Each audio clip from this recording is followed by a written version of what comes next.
di tanah subur nan luas di timur Jawa, pada masa ketika langit masih percaya pada doa dan para dewa menyelusup dalam mimpi manusia, hiduplah seorang gadis yang kelak mengubah nasib kerajaan-kerajaan besar. Bernama Ken Dedes. Ia bukan putri raja, bukan pula keturunan bangsawan. Ia hanyalah anak seorang pertapa bijak bernama Empu Purwa, yang tinggal sederhana di sebuah dusun sunyi bernama Panawijen. Namun, dari rahim bumi yang tenang itu, tumbuhlah seorang perempuan yang kelak dikenang bukan karena mahkota, melainkan karena wahyu kedaton. Sebuah pertanda suci bahwa dirinya ditakdirkan menjadi ibu dari para raja. Ken Dedes tumbuh dalam asuhan ilmu dan kebijaksanaan.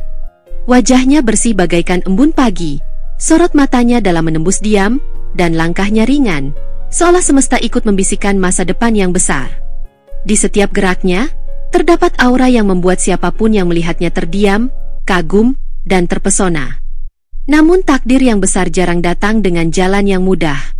Suatu hari, ketenangan Panawijen diguncang oleh kedatangan seorang penguasa Tumapel bernama Tunggul Ametung. Ia bukan raja, melainkan aku, seorang penguasa wilayah bawahan dari kerajaan Kediri. Tunggul Ametung mendengar kabar tentang kecantikan Ken Dedes. Dan begitu ia melihatnya, ia tak butuh waktu lama untuk mengambil keputusan. Dengan kuasa dan kesewenangannya, ia menculik Ken Dedes, menjadikannya istri, dan membawanya ke istana Tumapel. Akibat penculikan itu, Empu Purwa mengutuk Tunggul Ametung bahwa ia akan terbunuh karena kecantikan Ken Dedes. Di istana megah namun dingin itu, Ken Dedes hidup dalam sepi yang memekakkan jiwa. Ia dipaksa mencintai seorang pria yang tidak pernah ia pilih. Meski berpakaian sutra dan tinggal di balik tembok tinggi, hatinya tetap meronta, merindukan tanah asalnya, merindukan ayahnya, dan merindukan kebebasan. Di lingkungan istana Tumapel, muncul seorang pemuda pemberani bernama Ken Arok. Ia bukan siapa-siapa, anak angkat seorang pencuri, dibesarkan di jalanan, hidup dengan tipu muslihat dan keberanian. Tapi ia punya satu hal yang membedakannya dari banyak pria lain, ambisi. Oleh gurunya yang bernama Loh Gawe, ia disuruh berhenti menjadi perampok dan menjadi prajurit Tumapel, hingga menjadi pengawal pribadi Tunggul Ametung. Suatu hari, Tunggul Ametung dan Ken Dedes pergi jalan-jalan ke hutan Baboji. Ketika turun dari kereta, kain yang dikenakan Ken Dedes tersingkap hingga tubuhnya terlihat bersinar oleh Ken Arok. Ken Arok pun terpesona dengan kecantikan Ken Dedes dan memiliki hasrat untuk memilikinya. Dari kejadian tadi, Ken Arok segera menemui gurunya dan menceritakan hal yang dilihatnya saat itu. Menurut Loh Gawe, ciri-ciri yang dimiliki Ken Dedes disebut memiliki wahyu kedaton, yang diramalkan akan memberikan keturunan raja-raja di tanah Jawa.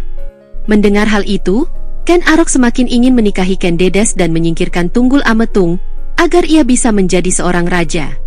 Guna melancarkan niat jahatnya, Ken Arok kemudian memesan sebuah keris kepada Empu Gandring.